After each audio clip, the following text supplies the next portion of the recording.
She would have played with Lindsay then. She's 24, so she's 24 now. So she's the oldest. She's older. Yeah. Jim's oldest. Yeah.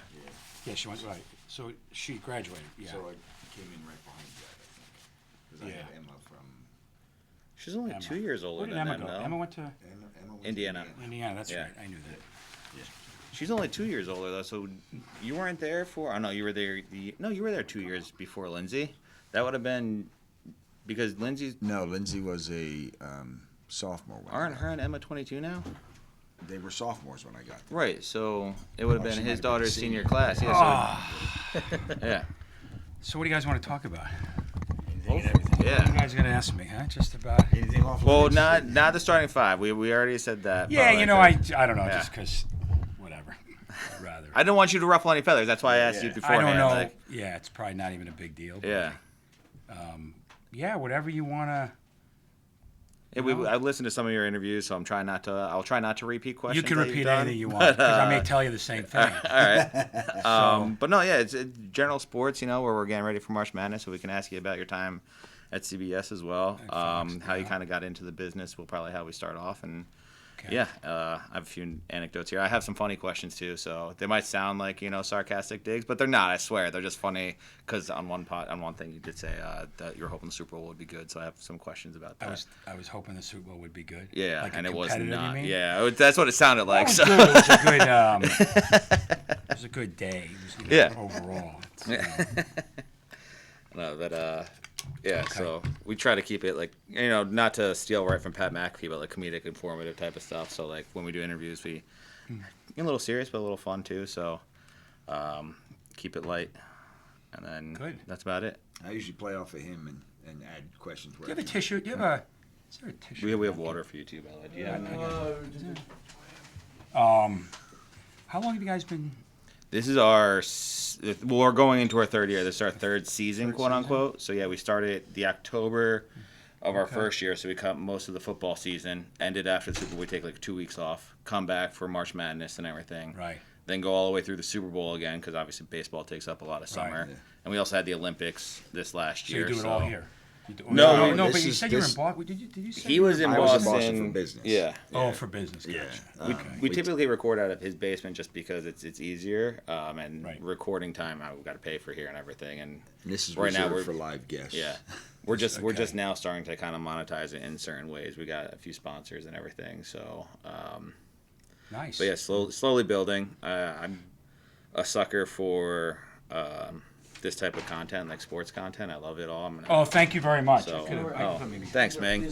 I appreciate that. Thank you. So yeah, like I watched the Pat McAfee show. So you're a big McAfee guy? Yeah, big Barstool guy too. So like I love their type of content, and I figured they've gone so far. Barstool's gone so far away from sports now. Like if we can do something like that for sports, it'd be like a cool little, I don't know, niche program that we provide for people that are really into sports, like we are. I mean, that's. Yeah. He talked me into this a couple of years ago. He's like, Dad, we got to do a podcast. Well, everyone does a podcast. I'm like, right? who the hell wants to listen to us, right? Well, that's you're getting some more and more followers. Yeah, we are, and we seem to get a boon when we bring on bigger faces and names than we are. So thank you. We appreciate you. Well, I don't know if helping I'm us out bigger here. than I mean. You certainly are. Every time we hear your name on Fox, Director Rich Russo, it's like, all right, there we go. Okay, want my headset on? You want me to We'll make it official. Yeah. Make it official. You can start whenever you're ready. I'll give you a quick intro. Anything you want me to say in intro, or?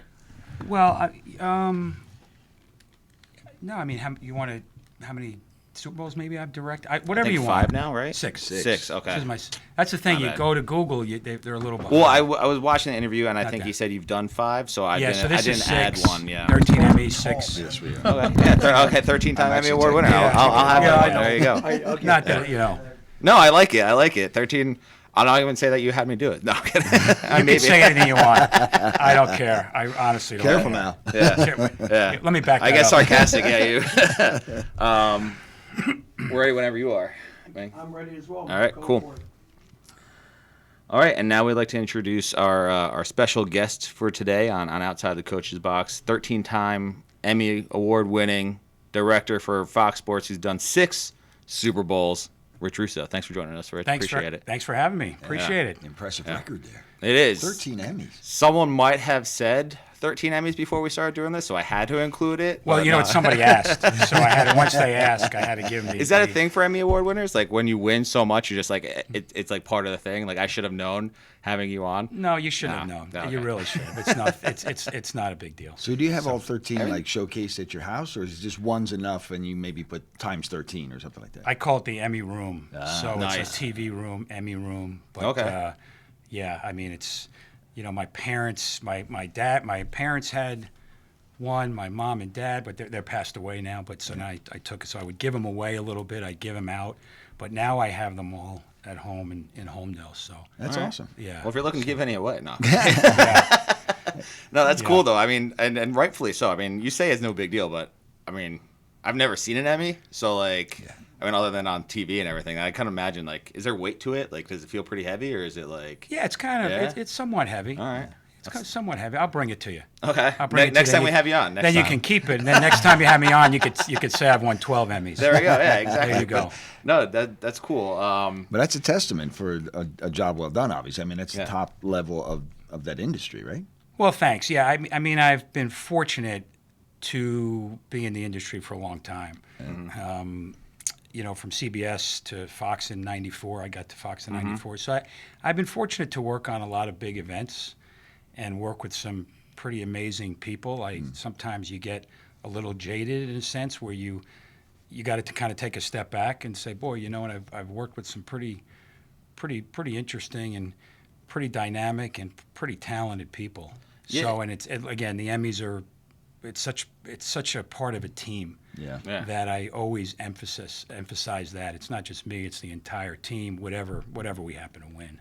Yeah, no, and you mentioned it. You've worked with some pretty cool, big time like sports announcers. I mean, from what I can count, Pat Summerall and John Madden, Troy Aikman and Joe Buck. You know, obviously Brady and Burkhart. I often forget him because he's a Met guy. I'm a Yankee guy, so it's okay. Don't worry about it. I'm a Yankee guy too. Oh, good. I tell him that. But, Good. okay. You might want to find Thank that you. out before you start bashing the Mets. No, it's okay. That's all part of the banter. If You was could a say Met guy, anything you want. No, but no, that's good. I hope you give it to him more when the Yankees are better this year, despite losing Cole and a lot of guys to injuries before the season start. But go figure. I know. But like, is there, to say a favorite would be wrong, but was there like a oh gosh moment, like these guys are who they are, like, and I get to work with them? Obviously, probably earlier in the career, but Well, I'll be honest with you. Early in my career, I went to Penn State, and then I started working at CBS out of college in 1985, 1986. And I got assigned to work with Pat Summerall, John Madden, the legendary producer, director, Bob Stenner, excuse me, and Sandy Grossman. And at the time, I started as a researcher there, really in 1985 when I graduated, and there was this broadcast associate position that was opened up, and I went on a series of interviews, and I got this job at CBS, and I just remember I got put on the team on the road with Pat and John and Bob and Sandy as what's called the second broadcast associate, which is like a second production assistant, and it was at that moment, and again, back then it was just CBS, ABC, NBC. There wasn't ESPN. Fox, yeah. There wasn't Fox. There weren't all these cable outlets. So I remember telling my parents. I get on the crew and I start getting the opportunity to work with them. And I remember telling my parents. I said, you know, Mom, Dad, I better not f this up because I just can't believe who I'm working with at such a young age. And I didn't. I've always been a huge sports fan. I was a big athlete, and I loved sports my whole life. I didn't know exactly what I was going to get into. I knew I wanted to be involved in sports.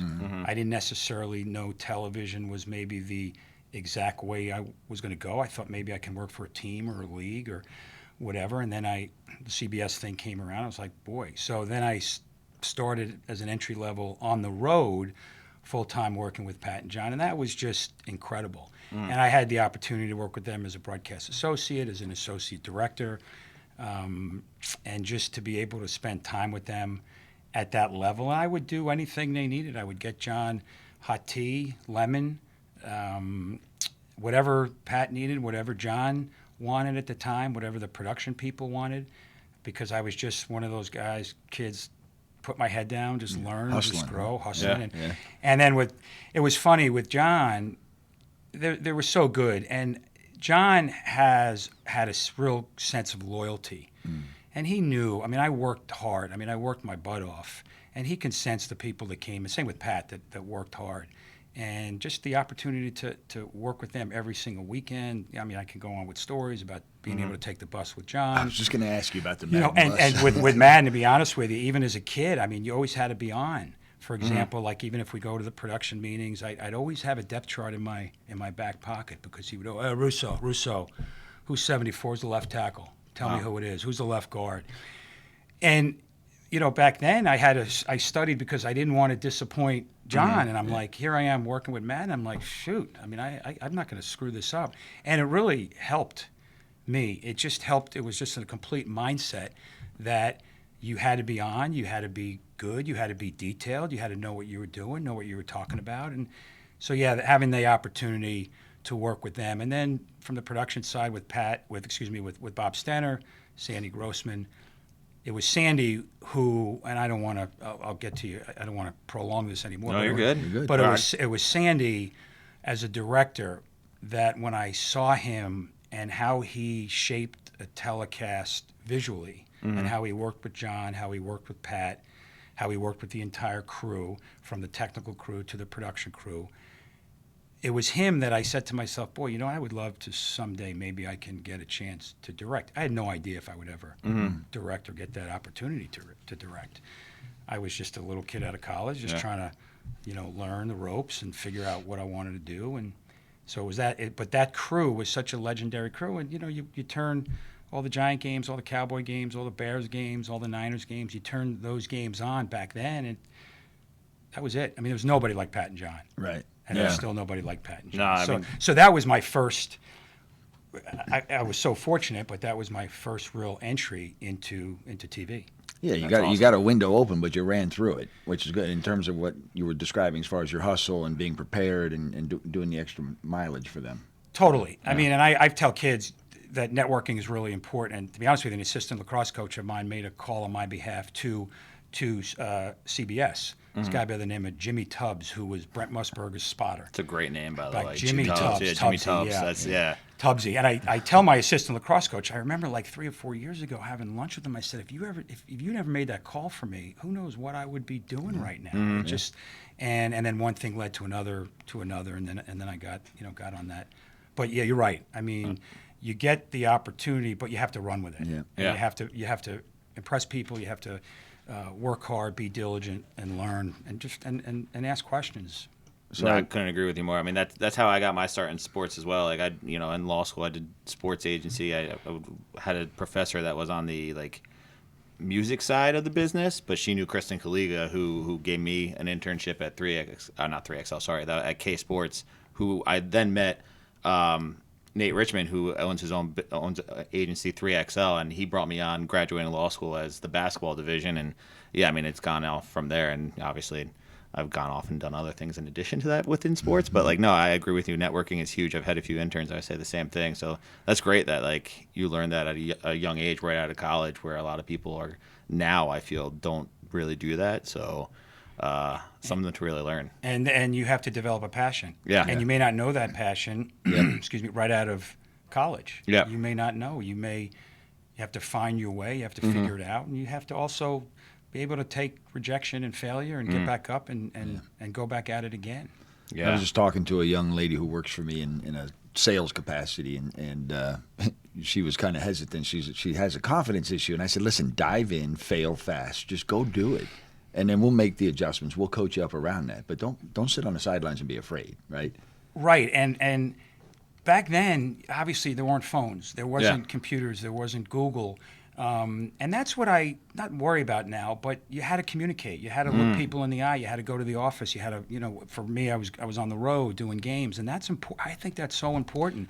And I think that, the whole phone aspect, and I know, and my kids are tired of me, even talking about, but they know, they know the drill. I think there's something to that, and hopefully you still can be driven. I understand you have phones. I understand people text now, and there's certain validity to that. But you have to be able to communicate and be there and look people in the eye. And 100%. Yeah.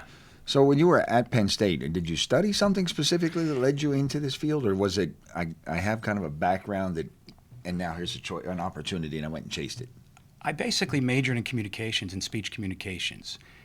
I took some broadcasting classes. Back then, it wasn't like it is now at some of these schools. Now these schools have big-time studios, big-time studio operations, control rooms. They do their own news, sportscasts. We didn't really have that back then. So I took a couple of really basic courses. And like I said earlier, I knew sports. I kind of liked television, but I didn't know where it was going to lead me. I didn't do enough of TV in college to really say, hey, this is what I wanted to do. I just knew I wanted to be in sports. And once listen, my first job was with an advertising agency right when I got out of college, and I worked there 10 months. I said, I'm not doing this. Yeah. I just didn't want to do this. But I wanted to just go out and get a job. Yeah. And I just said, okay, you just got, again, it goes back to the going into the office, communicating, learning, figuring it all out. So I took communications. I had a marketing minor, and I took a couple courses. But in the back of my mind, I knew sports was my passion. Yeah. And like I said earlier, I didn't know exactly specifically which way I was going to go, but I knew I wanted to get into sports somehow. Yeah, very good. And playing lacrosse helped. I played lacrosse there at Penn State, and like I said, the assistant lacrosse coach of mine made a call on my behalf. But Jimmy. Well, Pete Kowalski was the assistant lacrosse coach of mine. So Jimmy Tubbs was Brent Musburger's spot. I wonder if Tubbs will be listening to this. I hope so. You can send it to him. We'll send it to you. You can send it to him. Great name. I'll send it to him. We just had Ryan Hammer on, who I don't know if you see his stuff. He's on social media. I love his stuff. I loved having him here. He does a lot of stuff for college basketball in terms of analytics, putting together graphs. He does the trapezoid of excellence, which is how I kind of got onto him. But I said we were talking about great names in sports or just great names in general. I said he has one, Hammer, like that. Yeah, that could be used in sports. I would agree with that. Yeah, and Tubbs, like you just brought up, that's a great name. Continuation, yeah. It's amazing we've mentioned Tubbs' name like 10 times already. Yeah. It's gonna be the clip for the episode. We're just gonna, people are like, who the hell is Jimmy Tubbs? We're on commission for Tubbs. Yeah, maybe right. Brent will be listening to it. I actually had the occasion to meet Brent Musburger once. I was at the Naval Academy, and it was Army-Navy week, and he came down and dined with the midshipmen. And so it was pretty cool to be right there with him, and it's so different to see somebody in person as opposed to on the box. Yeah, yeah, and we get, like I said earlier, I kind of get jaded. I mean, at the time when I started with Pat and John, I was like, they're bigger than life, and obviously, but you just gotta keep your head down, and having the chance to work with guys like Dick Stockton and Hubie Brown, and and Joe Buck and Troy and. The list goes on. It's been Vern Lundquist, Terry Bradshaw. You ever get to work with Gus Johnson at all? I have. That's great. Yeah, you're a big Gus fan? Gus Johnson is one of the all-time best announcers, I think, in all sport. How enthusiastic he is when he calls plays is crazy. Although I was worried about him. I think it was in the Ohio State game at the end of the year. One game that Fox was covering. He wasn't as enthusiastic. I was like, whoa. Oh, you're talking about a college football game? Yeah, I was like, Gus, whoa, where's the enthusiasm here? And that was just like, I think Big Cat, a Barstool, tweeted it. I was like, okay, I'm not alone here. I was like, what happened here? It was just like Ohio State scores a touchdown. I think it was like a blowout too, so he might have just been kind of calming it down. But I was like, is Gus okay? So. Yeah, I'll get a chance to do some college basketball games with him. We did a couple of Caitlin Clark games when she was still playing in Iowa, and especially this generation, they love Gus. I mean, he's really exciting. He gets excited and really adds to the telecasts. Yeah. So you're on the opposite side of the camera when Troy and Joe are going through things, right?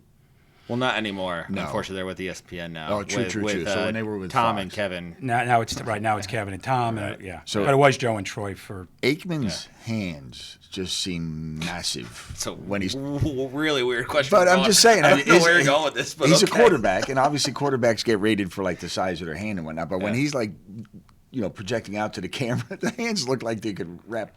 You're not the first person to say Okay. that. Okay. Yeah, no, Thank you. No, you're not the first person. He does. He has big hands. I think he's like Andre the Giant. Yeah. Hands. No, he does. And listen, those guys were great to work with. Yeah, I mean, I was with them for 13, 14 years before they went over to ESPN. Yeah. Was it a sad moment when they left? Yeah. It was sad for us anyway. We obviously Cowboy fans here. We love Troy.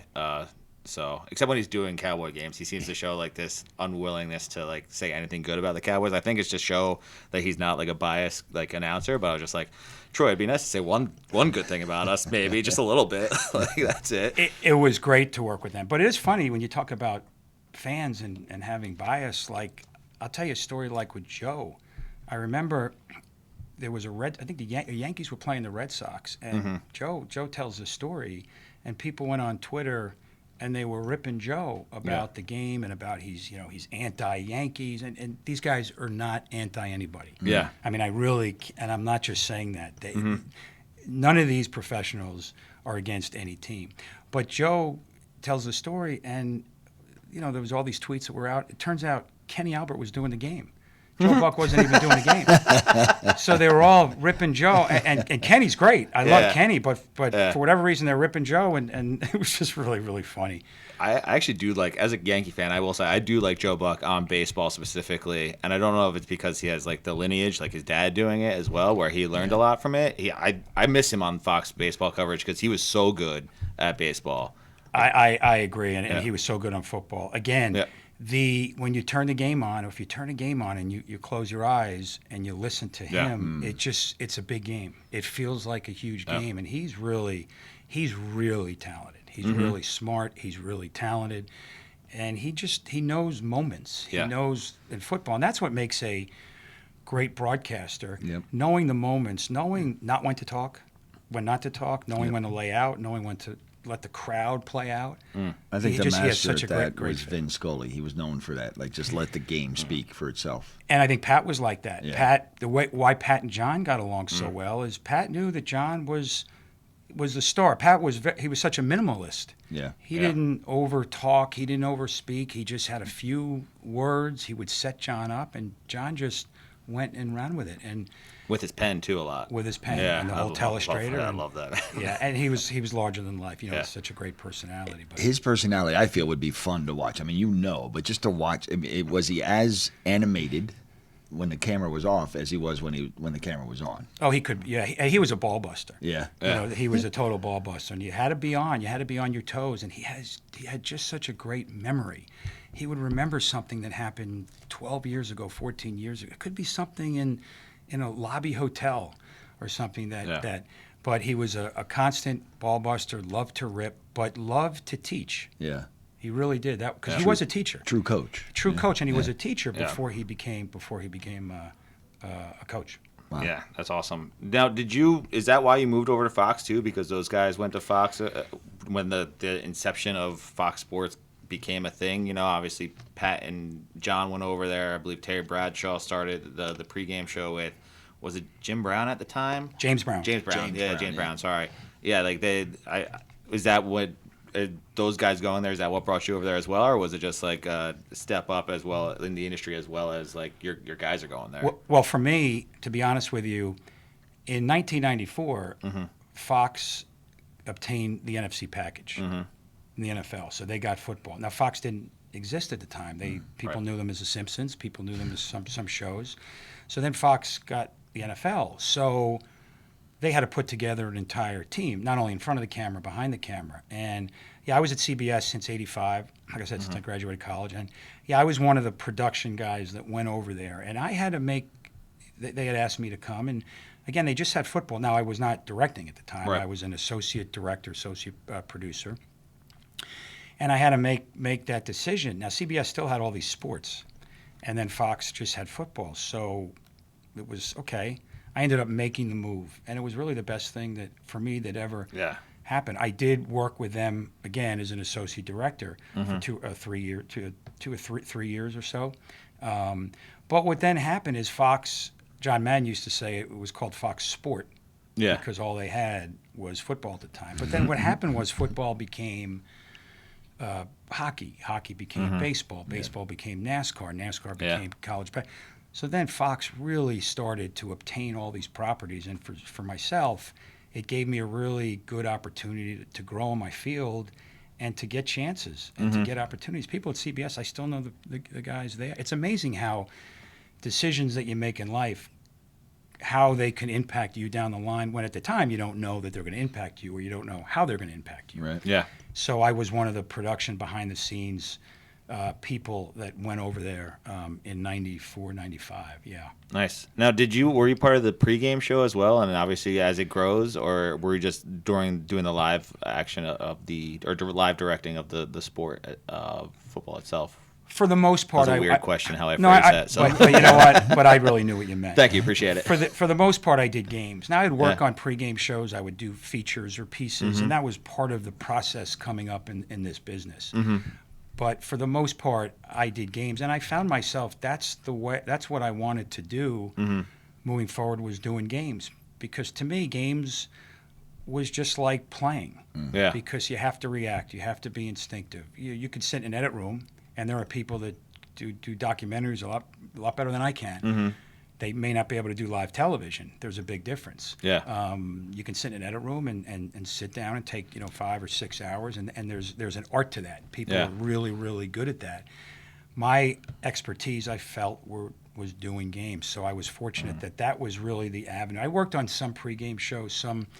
It's the best pregame in the business, by the way. I love those guys. You're on talking about the Fox. NFL, Yeah. And I had done some World Series Yeah. pregame shows. I'm sorry. Also really good Fox pregame guys. Yeah, and you're talking about now. This was Yeah. back then. But the thing with that is it gave me it kind of broadened my horizon a little bit, and That's cool. So that helped. But the game side was where I knew I was going to eventually be. So twofold question, since you said you love doing the live part of it.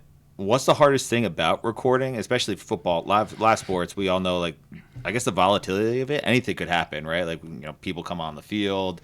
Injuries happen, gruesome injuries. The Joe Theismann one back in the day. Obviously, the Alex Smith one back in the day. Like, anything could happen. So, like, what's the hardest part about that? And also, since you do direct it, are you the one to blame why they ruled Des Bryant's catch a non-catch? I want to get to the bottom of that. Which catch? Des Bryant's catch a non-catch. Yes, I want to get to the bottom of that. Yes, That's you all. can. Okay. That was our game anyway. Yeah. Moving. I think what I like about the live aspect is you're using your instincts. You're using your instincts during the course of the game. You're reacting. There's no going back. So if you're during a football game, you miss a snap, say, as a director, you got to you have to move on. Yeah. I think that part of it is great. And I think the other part of it is it's really important to have a great team. Yeah. You get a sense of teamwork because everybody is just really important.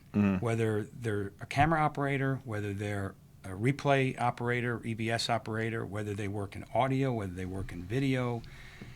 Every aspect of the telecast is really, really important. And they all take such great pride in what they do. So from that standpoint, that team aspect is really good. And then with your announcers, so much of it is supporting the announcers. Now I'm working with Kevin and Tom, seeing, again, what's been really cool for me is to see how Troy saw the game, how Greg Olson saw the game, and now this year how Tom sees the game.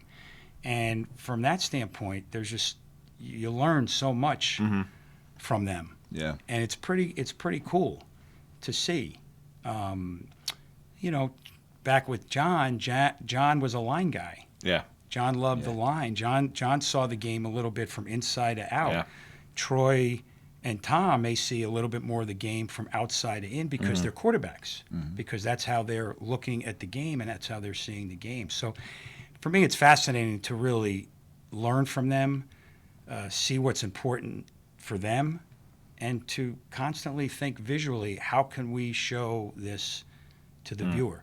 Whatever camera angle it happens to be, whatever picture it happens to be, whatever visual it happens to be, how can we show this to the viewer? And that, I think, is pretty cool and what's drawn me. Yeah. Was it tough maneuvering around Brady's restrictions this year on what he could and couldn't be a part of, what he could and couldn't say during live broadcast because of his ownership stake in the Raiders? My honest opinion, Yeah. to me, it was totally overblown. No. All right. I really believe that. He's such a pro. Yeah. You have to understand, these guys, they're watching film, and they're coming up with an assessment of the teams from the film is out there. Yeah. The film is all out there, and Yeah, we talked to players, we talked to coaches. There were some restrictions for him, but he also had the ability to. He's got contacts as well. Before Tom Brady, no way. Yeah, you think? But he's so smart. They're so smart, and they. What does he put him in his contact book, by the way? Just out of curiosity, is it like deflate guy or whatever? What? Oh no, that wasn't it. My bad. No, we're moving on. Sorry, my apologies. He has an R for Russo. Anyway, that's what it is. Anyway, but it's true. These guys, they watch a lot of film, and they come up with what they see of the teams. Right. So the whole thing about not being able to. The conflict. I personally think it's completely overblown. Yeah. And one thing I'll tell you about him, and I don't want to belabor, he is an awesome person.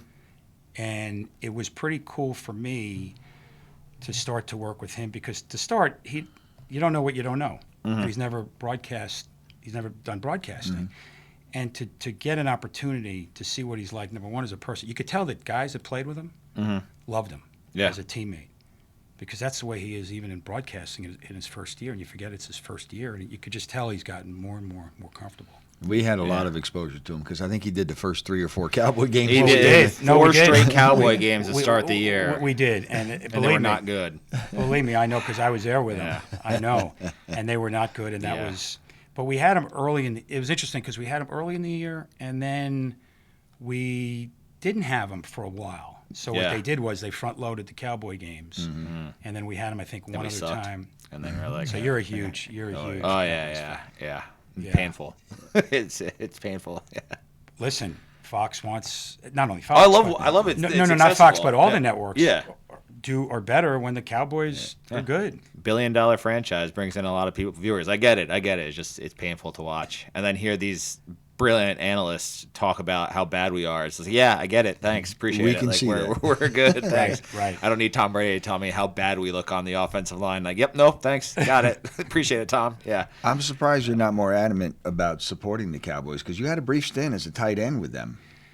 So you're that's being a little bashful about that. That's a great little story. You want to know the backstory? Yes, to that? I do. Yeah, absolutely.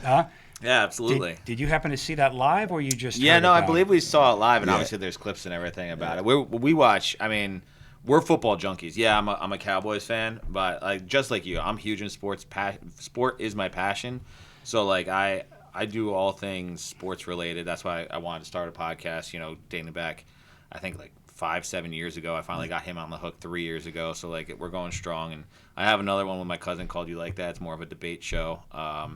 And it's just like I love sports. So every Sunday, after mass, plot myself in front. I got YouTube TV Sunday package. I'm like, all right, put them all on. Let's go. Every game I could possibly absorb. So you want to know the backstory to that? No, absolutely. Yeah, No, it's fine. He was like, cool. Let's get the Not backstory. your backstory, his backstory. Yeah, No, I'd like to hear your backstory. I was trying to give him we No. definitely saw it live, and he's like, No. cool. Anyway, backstory. No, that's good, Rich. Yeah, No, keep please. going. Keep going. He's directing me. please. He's directing me. That's too long. I Yes, appreciate he the is. tone. No, I would never do that. Oh boy. So what happened? We're doing a Dallas Buffalo game. Okay, and I just happened. I won't get too technical with you, but I just happened to come into the truck. What we do is we're involved in the pregame, and we help them with shots and pregame pictures and shots. When the players come out, we feed them warm-up shots that they use. And all of a sudden, I walk in, and towards the end of the pregame show, I see, and I look up we have a big monitor, and they're rehearsing, and they're doing something. I see this caricature of Russo. And now I'm thinking to myself, okay, well, Buffalo has a good D lineman, Greg Russo. Okay, so maybe, and I didn't see the spelling, or I just heard the name, and I said, okay, maybe they're doing something on that. And then I look up, and I'm like, what is going on here? So long story short, they did this prank on Gronk that I'm not sure I was supposed to see. Yeah. It was basically, we have a seminar every summer, which is like our NFL summer, NFL seminar where all the announcers, producers, directors, some of the other production people come. I think it was supposed to be for that. So I see it, and then I said, okay, I don't really hear much about it. We then go to the seminar, and then they play it at the seminar, which was a funny, kind of a funny thing. And it wasn't kind of a funny thing. It got a huge laugh. The commissioner was there, all these people. There's about a couple of hundred people there. We had people from all sports. Even though it was an NFL seminar, we brought all of our announcers from different sports. So got a huge laugh. And Gronk and I, we gave each other a nice, hug, and it was actually pretty funny. Fast forward to the season. Then whenever it was, I'm coming into the truck, and all of a sudden I see this piece on television. Yeah. And now I'm like, what the hell is going on here? So they actually made the determination, whoever it was, that it was that funny that we're going to put this on live television. And so I actually saw it 3 times, but the last time was on live TV, and it was really, really funny. So it was a shock to you too, then. It was a shock to me when I initially saw it. I said to myself, "There's no way they're not playing this at the seminar. Just they play these funny tapes. They abuse. Apparently, I can't lean that far back. They like to abuse people. Somehow, I tend to get the brunt of a lot of the jokes for whatever reason, but I didn't know that they were going to put it on." And then I was getting text and this and that, but it was really. So the funny thing is, when I see Gronk at the Super Bowl in New Orleans, Russo, I'm never gonna forget you. Yeah. I'm never gonna.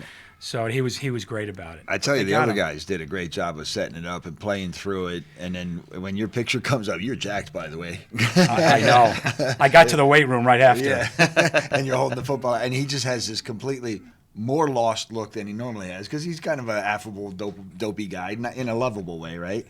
And he's got this look on his face like, where am I going to pick this up? He rolled with it, though. He did his best. He did. He deferred to Ferguson, away from you. And I remember texting Glazier, and I texted Kurt, and I just remember, and they just were howling. They were laughing. But he was such a good sport about it. That whole, and like you said earlier, that whole team is great. Yeah. I mean, and they'll miss Jimmy. That was my next question. See, I know Jimmy where you're Johnson. gonna go. I like to see it. It's the director mind. He's directed me on how to cut my stories. They're gonna miss Jimmy. He's again, I didn't deal with him. I mean, very much, but I would talk to him. He's a great storyteller, and he was, of course, Troy. When I worked with Troy, thought the world of him. Obviously, great relationship. Great relationship. Yeah. I was but a baby last time he coached the Cowboys, but I heard a lot of great stories, and I was alive during that time. But definitely missed out on the glory days. That would have been fun to see Jimmy at the helm. But are you excited for Shoddy? Hesitant. Not who you want. I'm going to give him a chance. Going to give him a chance. Yeah, 100%. I said this a while back. Like, I'm not all about firing coaches anymore because it's outside the coach's box. We're coaches here. But I'm hesitant. I'll be like, let's see if there's a better option out there if it doesn't work out. So I really wanted Bill Belichick. When he went to UNC, I was just like just double hearts in the state because I'm a big Duke fan as well. So again, hit from that aspect that he wasn't going to the Cowboys and then go to UNC. I'm like, what is going on here? I was unbelievably disappointed in that. Yeah, we all love McCarthy. I mean, he's a great coach, great man, and just it's a tough situation. It's a win now. Yeah, it's a win now league. Although they haven't won in years. Well, in years, but it's interesting because they've had double-digit wins for 3 years in a row. 12 wins for 3 years in a row, and getting through a ton of injuries. Yeah, a ton of injuries. But it is a win now. We didn't really blame him either. Like it's not McCarthy's fault that everybody got hurt during the season, and you didn't do a whole lot during the offseason to give him a good roster. I mean, we can get on the Joneses all we want, I guess. I'm not trying to. But it wasn't his fault. I think there are some coaches out there that get in the way. I didn't think he was one of them. It was just it's a tough deal. He's going to get renewed, final year of the contract, and then he ultimately decided that he was done. So kudos to him. So at least that's what the word is. I mean, you can confirm or deny if you know better, but that's what the rumor is, that he ended discussions with Jerry, and it was like good for him. Like he ended on his terms versus Jerry stringing him along for another year and trying to do what he did with Wade Phillips and Jason Garrett, which apparently that was the plan. And again, from all accounts and reports and people you talk to, but we don't need to talk about the Cowboys though. Let's talk about the end of the season. Oh, go ahead. I was going to ask. I mean, you're in it from a different perspective, but I assume and you like all sports. Are you a football fan as well? Do you root for? Yeah, I mean, I've always been a Giant fan. Yeah, it's interesting. When I was that's why he's asking all the Cowboy questions. Well, all right, I get it. He's digging on us. It's interesting. I've always been a Giant fan, but when I was young, I had Namath jerseys. I had that number 12. I mean, I had his number. You mean Roger Staubach's number? Yeah, Roger Staubach's number, right. Exactly. But I mean, I do like the Giants. When we're doing games, we can't even think about it, as you know. Yeah. Right. We're not thinking about it. But I would say the Giants are probably my it's been tough for them, obviously, too. Yeah. No, it's we're a completely biased podcast here, so we're allowed to show our. I rag on the Giants a fair amount. Plus, sure you do. most of our family are Giant fans. Like, so You a we. Giant fan? You're, No, I No, married he's- a Giant fan. Yeah. And Okay. my father-in-law was a Giant fan, so And heard he about had it quite a 7 bit. daughters who are all Giant fans, and most of their kids are Giants fans. So, although I've corrupted a few into being Cowboy fans, which I take pride in, so it's okay. So yeah, we're fans of just great games. Yes, Yeah. no, That's what we're football is fans of. amazing. We talk a lot about how they have done it right in terms of length of season, in terms of quality of game. Yeah. And every time they go to tweak something, I'm like, oh, please don't screw this up. Please don't screw this up. it almost seems like they can't, knock on wood. But like even adding one more game would be cool, because then all of a sudden you extend it into that weekend where there's President's Day, and then you get that day off. I'm like, I'm kind of for that. Yeah. I'm not gonna lie. I would be sure. I mean, I would think at some point that would probably happen. I mean, I have no insight, but you would think that if they go to 18 games, they would end up on President's Day weekend, and maybe that would be The Day off national of the holiday. that would be the but you're right. I mean, the NFL, there's nothing even close to being as big as and I'm a huge basketball fan and huge Yeah. baseball fan and Knicks? Knicks, huge Knicks fan. Okay. Frazier and Monroe were my heroes, specifically Frazier. Walt Frazier. Walt Frazier. But it's just one game a week, right? And everything revolves around that one Yeah. game for that fan base. So there's always a buildup. And it's amazing to me, too, in the off season, like all these channels are still, football is, look at today. Yeah. With, with Fields and moves, with, yeah. with Darnold. Sam and- Darnold. Yep. Yeah, but it, Last night with Adams going to the Rams, Right. and DK going to actually no, Steelers. yeah, Adams was earlier in the day. DK Yeah. going to the Steelers. Was there's last night. always something going on to talk about, whether it's a combine, whether it's a draft, whether it's free agency. And it's a 12-month a year business. Yeah. But There's they no pace off-season. it so well, especially the season, that no matter who you're a fan of, as soon as that Super Bowl's done, it's like, okay, what's next? You know, like you want the next football thing. Where I grew up a big baseball fan and basketball fan, but baseball in particular, 162 games over the season. You're kind long, of checking in and out and taking naps here and there. July is when it starts. He gets on me so much because we talk baseball obviously early, and I always say it's June or like it's April or whatever, and he's basically made it a point to mock me when he says it's June, but like it's true. Like July is when you check in, but as he was saying, like football every week, and you said every month you're checking in to see what free agency was moved, who are we going to draft, like. You're looking at the combine to see who's running the 40 the fastest. Like it is crazy how much attention it requires. And even people who aren't necessarily huge football fans are fantasy. Yeah, oh, yeah. Fantasy football, yeah. Fantasy football Yeah. is huge, and it's pretty amazing. So obviously the sport is probably the biggest, and you're the director of it. We've talked about directed 6 Super Bowls. What's it like building up to that, and then what's the day of exactly? And then it's a 3-part question, so sorry for breaking it down like that. Do you feel bad for jinxing the Chiefs at all by saying you hope it's a good game and that you're good luck for it? Well, actually, it was on a sports video group. It was I forget the guy's name. He said that you're good luck for the Chiefs. So the whole thing was just an absolute It's like jinx. Ken to the Chiefs. Kirschbaum. Yes. Thank you. Yeah. Well, I always say every year that I hope it's a good game. Oh, right? yeah. I mean, you can't control the Fair game, enough, fair enough. Okay. the whole three-peat. That's what I was hoping for. History. I was like, come on. No, I mean, we were all prepared. But you can't, obviously you're not going to predict anything. You hope you get a tight competitive game. We've been lucky. This is my 6th Super Bowl directing. 4 of them have been really close. The New York one I did, which was the Seattle-Denver, was a blowout. Yeah. But you asked me about the week. Yeah. The Super Bowl is obviously it's an event. So a lot of people are involved. A lot of people are involved in whatever their thing is that whatever their thing is that they're involved with. And it's a buildup. The season before, we go out, like say New Orleans this past year. Maybe last year the season's over. 2 months later, we're going out and doing surveys of New Orleans in the Superdome.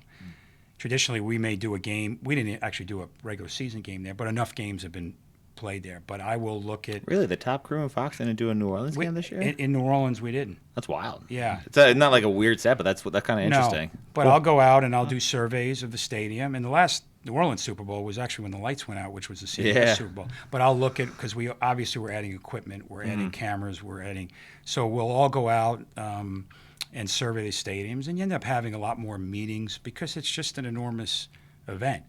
And then once the championship game is done, that week you basically spend time. You're preparing. You spend time watching tape, watching film, reading clips. There's just so much written about these teams that you have to almost take a step back because it can be, in some ways, it can be like an overload. Yeah. And then, but that week and then there's a lot of meetings with the league, et cetera. And the week of, I get there about on a Sunday. Our announcers get there basically on a Tuesday. And I get to, I'm at the trucks and at the stadium, and we're looking at all the added cameras, all the added equipment that we have. Basically, we spend Wednesday with one team. This past year, we spent Wednesday with the Chiefs. Thursday, we spent with the Eagles. Thursday, I have like this huge camera meeting. Friday is a big rehearsal day, and it's pretty cool because we bring a high school team in. It's cool. And matter of fact, when I did the game in New York, we brought Homedale in. Oh, nice. It was funny because we brought Homedale in because my kids were going, that was their school. And some people walked in, and as we're going through this rehearsal, they turned to me and like, Homedale, I think at the time was maybe 2-9 or 2-10, I don't remember. And like, really, you have Don Bosco's of the world, you have all these. I said, that's what happens when you direct a Super Bowl. You can pick any high school. My kids go there. That's the team that's going to be. Why not? But it's a great day for the kids, and there's this whole rehearsal, and I'm involved also in the national anthem in America the Beautiful. That 6 to 6:40. So it was 6 to, this was 6 to 6:30, the 30 minutes before kick. So we're involved in that as well. So the kids are there we rehearse the introductions. So do you rehearse the national anthem that day before? We rehearsed the national anthem. So we got to talk. We got to talk about timing. If you knew me, you could have given me your number, and then I could have. It's going to be over 2 We're and a half. going to have. We'll exchange info at the end of this. We're gonna, exactly. My sister and I bet on There you it go. every year. On like we usually keep it the usual. It's either like $5, like something simple, Yeah. or like breakfast sandwich, or like for each other. And I think I've lost the last 3. So yeah, we need to talk about that. Okay. Sorry, continue. Yeah, no, that's okay. But and the kids will run through plays. They'll run through maybe for like an hour, and we'll basically run through plays just to look at some of the additional equipment, the down the line cameras, the goal line cameras, whatever cameras, and it's great. But that's the entire rehearsal day, and. So it's just Homedale High School, or that high school having like a blue-white game. They're playing against each other. Yeah, they're playing against Okay. each other. Okay. Exactly. They have coaches, Yep. right. Gotcha. Like the joke was the next Super Bowl, I said I was going to fly Homedale there, and I was Nice. hoping the NFL would pay. That's not that wasn't going to happen. So yeah, this year we had a team from New Orleans. Sometimes the league is involved in the high school, and it's pretty much we go through the post-game trophy presentation. We go through the Walter Payton Award, all the activities that happen between 6 and 6:30, and Saturday is we have our normal what's called a production meeting where, and like for example, and Tom does this every production meeting. He'll go through Richie Zients, who produces with me. We'll meet with him earlier on like a Saturday before a Sunday game. He'll go through some stories that he's thinking about, just about what he sees in the teams, Kansas City offense, Philly defense, Philly offense, Kansas City defense, some of the things. And we're texting and talking during the week, but it's more of like a formal type of meeting, and we do that on Saturday as we normally do. And Thursday I have this huge camera meeting with all the people that are involved, and I have another camera meeting on Sunday. And Sunday you're there early, and because of security, and you get ready for the game. And the funny thing is you do the 6 to 6:30, you do the anthem, you do the intros, you do all that stuff. And I would tell you this, for a Super Bowl, an event like that, when you see the teams coming down the tunnel or walking down the ramp, there's a certain adrenaline for all of us. Yeah. There really Showtime. is. Yeah, exactly. Yeah, and then once that's over, and when the opening kickoff happens, it's like, okay, this is what we do every Sunday. You can't really think about the 120 million people that are watching. We have all this extra equipment, sure. You got to just really think about what we do every Sunday. And a piece of advice that we had given Tom, we always talk about this. Sometimes the bigger the game, and maybe it's similar to, you can equate it to maybe playing, sometimes the more you have to slow down. Yeah. You almost have to take a step back and just let the game come to you. And I think a lot of times for the players, and Brady, he was even saying, that happens. You see quarterbacks overthrowing receivers early because sometimes you just have to take a step back and slow slow the whole process down. Yeah, I talk to my kids a lot when I was coaching that, hey, the game's just as much mental as it is physical, number one, and great players have a way of slowing the game down. Without, they're actually still functioning in an athletic way, but mentally they're slowing that. It's almost like picture frame as opposed to a running movie. Yeah. And 1000%. it's fun to watch the great ones who get that, when that moment happens for them. It's really fun to watch that. Yeah, the great Yogi Bear quote, right? Like 90% physical, the other half is mental or mental. something like that. Yeah, that's That's great. right. Yeah, love it. So it's and yeah, I mean, you always hope for a competitive game, but there's so much to it. This year with New Orleans, and they did a great job.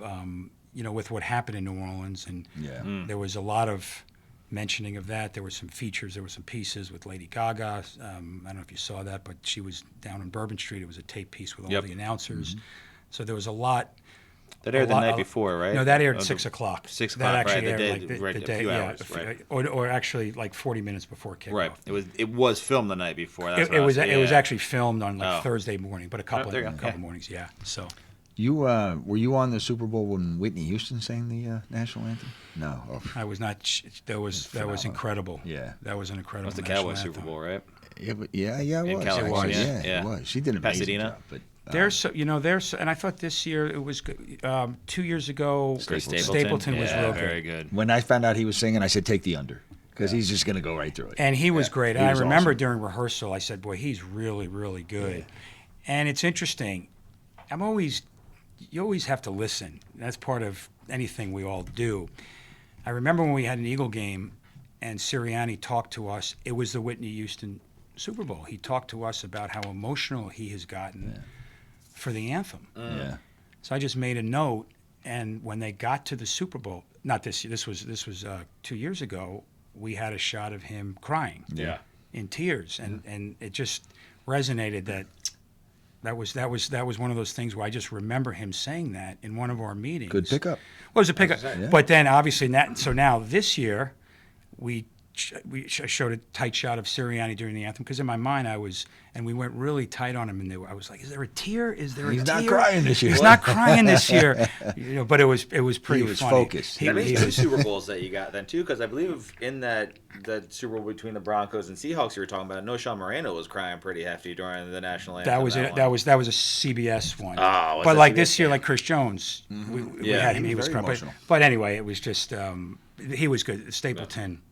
He was very good. He was very good. So you started your career at CBS, as you mentioned, and obviously it's that time of year, Final Four.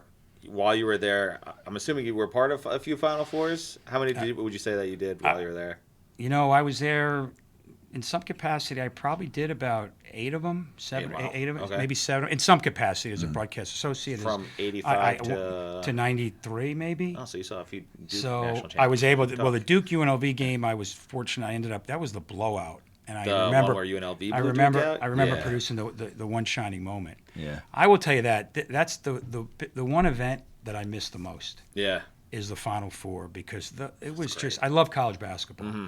and just being able to do 4 games in one day, it was really gratifying to do that. And we were just talking about it this week. I was working with Bill Raftery.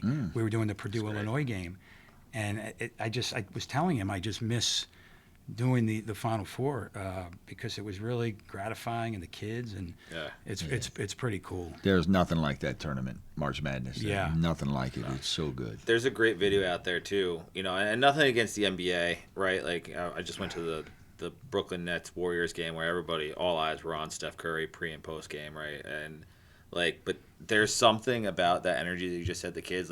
There's a great video out there online that shows 15 minutes before a college game, and it's from a few years ago. It was I think Jalen Suggs at Gonzaga, before as he's in layup lines, he's dancing, the whole crowd's jumping up and down, right?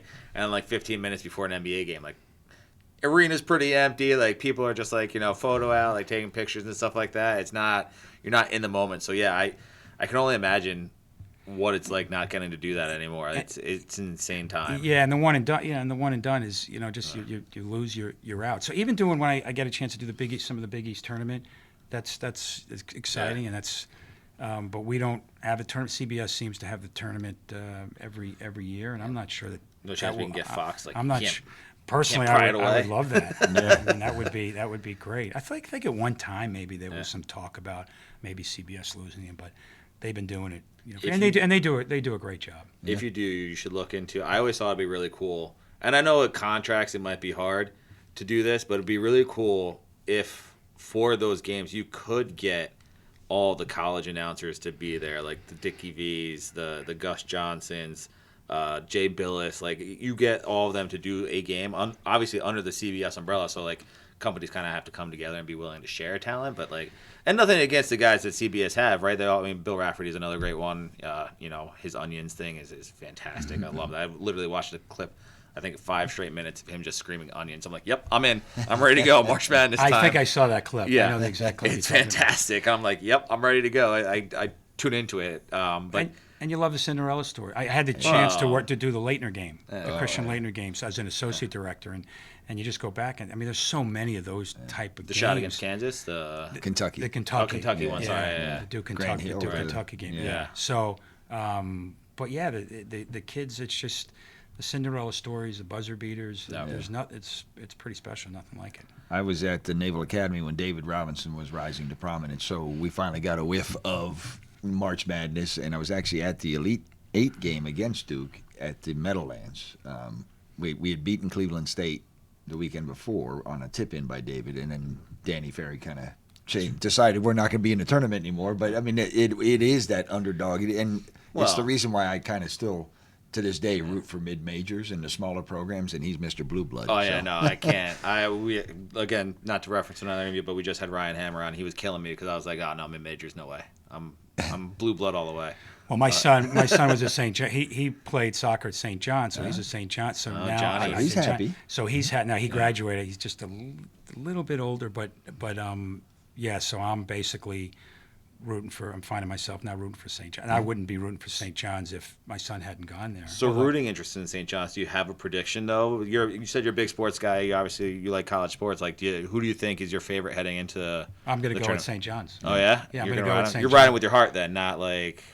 Well, they're a legitimate. I wouldn't even call them legitimate dark horse. Yeah, but And we talked about this earlier in one of our previous podcasts. To me, St. John's, Michigan State, they got great coaches and they're on the rises. They're sitting in really good spots. I was talking about it with somebody else. We were saying Michigan State too. I mean, do you put Auburn in that category? Now Auburn Auburn's stumbled, on. and they stumbled a little bit. A little bit, lately. yeah, at the wrong But- time. At the wrong Like- time. But the SEC has been pretty dominant. The Big Ten's been pretty dominant. Most so. underperforming conference, by the way, in the last 10 tournaments has been the SEC. Yep. The number one outperforming conference, the ACC, and your future NCAA champion, Duke Blue Devils. Don't that's curse all. them. Don't curse Like them. I So you're a huge. Oh yeah. I blame him really because he obviously was. I played for him. I coached with him. But growing up, he would always watch like Coach K videos for like. Shire's he's done a heck of a job. I love He's John done Shire. really He's yeah. done a heck of a job. Winning SACC coach in his first 3 years. Yeah, we can talk all day about Duke. I'm all for it. We're almost out of time though because studio time and obviously we don't want to take up too much of your time. No, But, this is all good. yeah. I don't think I have anything else for Rich here. Do you got anything? No, not well. Actually, I saw one thing. I didn't get a chance to dig into it, but it said you playing lacrosse with Jim Brown. Was that the Jim Brown? That was. Holy cow! Wait a that minute. was. What was that experience about? Like football, Jim Brown? Football Jim Brown. So. The Jim Brown. Yeah, that's what I was just. I was James just. Yeah, Brown. no. That's You want me why. to you want me to tell you that story? Yeah. We'll end on that. Yeah. Then That was amazing treat for me. What happened was in 1992. So Jim Brown was obviously probably one of the best lacrosse players to play. He went to Syracuse. He was from Long Island. He's from Manhasset. So Jim Brown, I was at CBS. I was an associate producer, and I was producing a piece on Jim Brown and lacrosse. So I lived, in New York on the East Coast. He was in West Hollywood. A guy by the name of Bob Stanner, who I mentioned earlier, legendary producer. He was good friends with Jim Brown. And I talked to him, and he basically set up. I was able to go out there and to see him and meet him and talk to him and interview him. Because back then, sometimes we would just do the interviews and then the announcers would voice it over. We didn't really have an announcer at that time that was going to voice over this piece, so I was the one. And then I was gathering up I was trying to gather up some video, and I couldn't really find any video of him playing, but I found some stills of him at Syracuse, even at Manhasset High School. Wow. So I said to myself, okay, I'm going to fly out there. I'm going to bring my lacrosse stick, and I'm just going to give it a shot. I'm going to show up at his house, and I'm going to show up with my lacrosse stick and see what he says. And I showed up with my lacrosse stick, and he could not have been nicer. And by his pool area outside, we had about a 15-minute catch. That's awesome. That's awesome. With he and I, and it was incredible. It really was. So that's the Jim Brown That is really cool. story. And I ended up interviewing him, and I used a little bit of the video because I just wanted to see him, even though he was older, obviously, but I wanted to see him handle the stick. Mug of beer, mug of beer, mug of beer. Right. Yeah. But that was that was an incredible time. Wow, that's That is awesome. really cool. Yeah.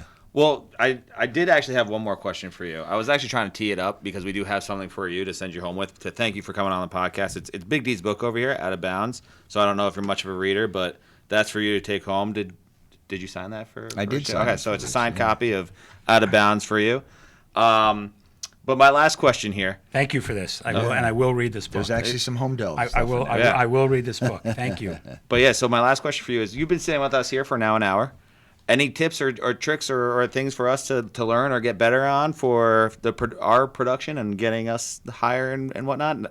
I know I'm not paying you here, but it'd be nice to know any tricks of the trade. I guess coaching for us. Yeah, exactly. Coaching. That's a great word. Nah, not really. No, I'm kidding.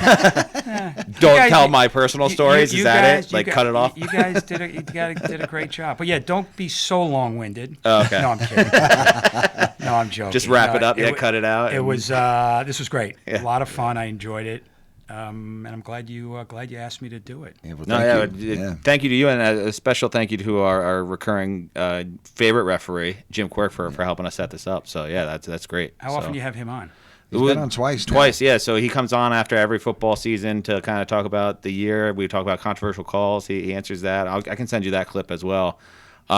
He is so gracious Yeah. with his time, and he's a fun guy. Yeah. He's a great guy. Yeah. He might come on actually before the season starts too. We have to get the right window to talk about if there's any rule changes or anything. He did say he was open to a double dip for the summer. So We text with each other once in a while. Well, we didn't see him very much. You know, every now and then I'll see him at our games, but for some reason this year we didn't see him very much. But He's good good. because you're doing all the Cowboy Yeah. games, so I said he better get on. He better be with the good crews. there you go. That's it. I had the pleasure of coaching his middle daughter at Homedale. And He told me that. yeah, Yes. she was great. Yeah. She was a fun. I always call them blue collar kids, the ones who just come in and really work their butt off. You know. Yeah, great family. Yeah. Great family. Absolutely. Well, again, thank you so much, and hopefully you enjoyed it, and hopefully you may want to come back on one day. 'Cause Love it's, to. It's been fantastic. Anytime, love to. Awesome. All right. Thank Thank you, Rich. Appreciate it.